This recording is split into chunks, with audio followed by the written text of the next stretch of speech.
अब देखिए बेटा ओजोनोलाइसिस।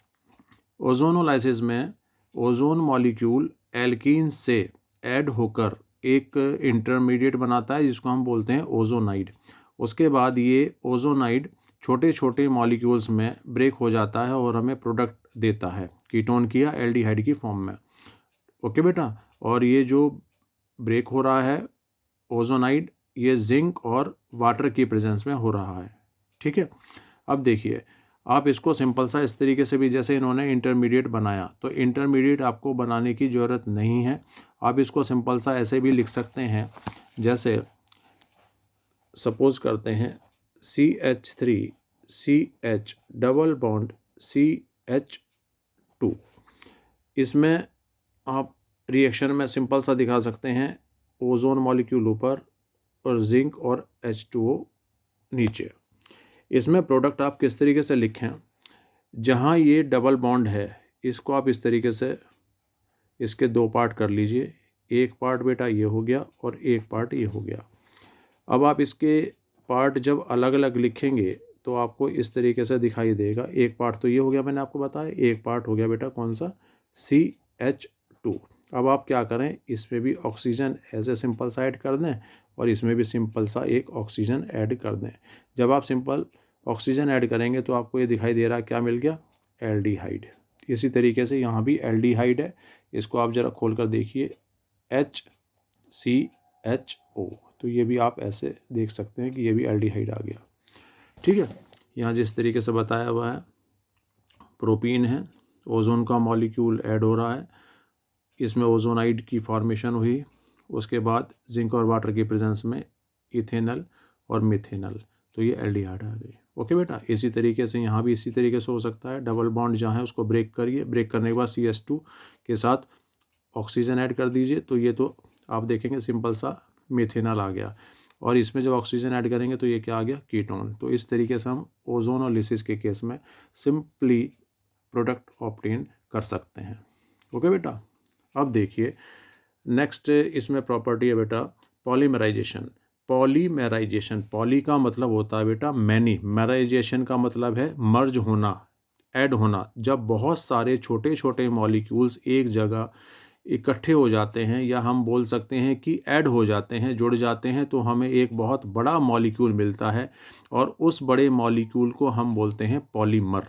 ओके बेटा, देखिए जब छोटे छोटे मॉलिक्यूल, जिनको हम बोल सकते हैं मोनोमर्स, ऐड हो जाएं बहुत सारे मॉलिक्यूल, तो हमारे पास बहुत बड़ा मॉलिक्यूल आएगा जिसको हम बोल सकते हैं पॉलीमर। तो इस पूरे के पूरे प्रोसेस को हम नाम दे सकते हैं पॉलीमराइजेशन। तो what is by polymerization? It is a phenomena या it is a process in which a large number of smaller molecules, और स्मॉलर मॉलिक्यूल्स का हम नाम बोल सकते हैं मोनोमर्स, और इन मोनोमर्स के आगे हम स्मॉल n लिख सकते हैं। स्मॉल n का मतलब है a very large number of smaller molecules. Okay बेटा, तो when a large number of smaller molecules combine together, then a large molecule forms, that is known as polymer, and this process is known as polymerization. Okay बेटा, अब देखिए अगर इस process को आप बिल्कुल स्ट्रेट, बिल्कुल सिंपल लैंग्वेज में एक ही लाइन में लिख सकते हैं, तो कैसे लिख सकते हैं, या लिखना चाहते हैं तो कैसे लिख सकते हैं? देखिए, the process in which the formation of polymer takes place. Okay बेटा, ये वो प्रोसेस है जिसमें पॉलीमर की फॉर्मेशन होती है। सिंपल सा ये हो जाएगा। और अगर पूरा एलाबरेट आप इस प्रोसेस को, फिनोमिना को करना चाहते हैं, तो ये आपको लिखना पड़ेगा पूरा। The phenomena in which a large number of monomers combines together to form a large molecule is known as polymerisation. Example आप इसमें देख सकते हैं बेटा, जैसे आप देखिए इथीन लीजिए आप, और इथीन का आप करा दीजिए पॉलीमराइजेशन। जब आप पॉलीमराइजेशन इथीन का कराते हैं तो हमारे पास एक बहुत बड़ा मॉलिक्यूल आता है जिसको हम बोलते हैं पॉलीथीन। जो ये इथीन है, इसके नाम से पहले पॉली लगा दीजिए, तो हमें एक लार्ज मॉलिक्यूल जो मिला उसका हम सिंपल सा नाम लिख सकते हैं पॉलीथीन। जो रिएक्टेंट हैं, रिएक्टेंट के नाम से आगे अगर आप पॉली वर्ड यूज़ करते हैं तो हमें प्रोडक्ट का नाम पता चल जाता है। ठीक है, जैसा आप देखते हैं ना पॉलीथीन, तो पॉलीथीन क्या है, वो भी जो है पॉलीमराइजेशन फिनोमिना से ही बनती है। ठीक, और किसका पॉलीमराइजेशन होता है, छोटे छोटे मॉलिक्यूल्स का, और वो छोटे छोटे जो मॉलिक्यूल्स हैं उनको हम क्या बोलते हैं, जनरली मोनोमर्स।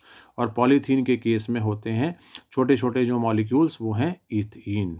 ओके बेटा, तो इस तरीके से आप पॉलीमराइजेशन से रिलेटेड नोट्स लिख सकते हैं कि what are polymers, what are monomers, या what is mean by polymerisation.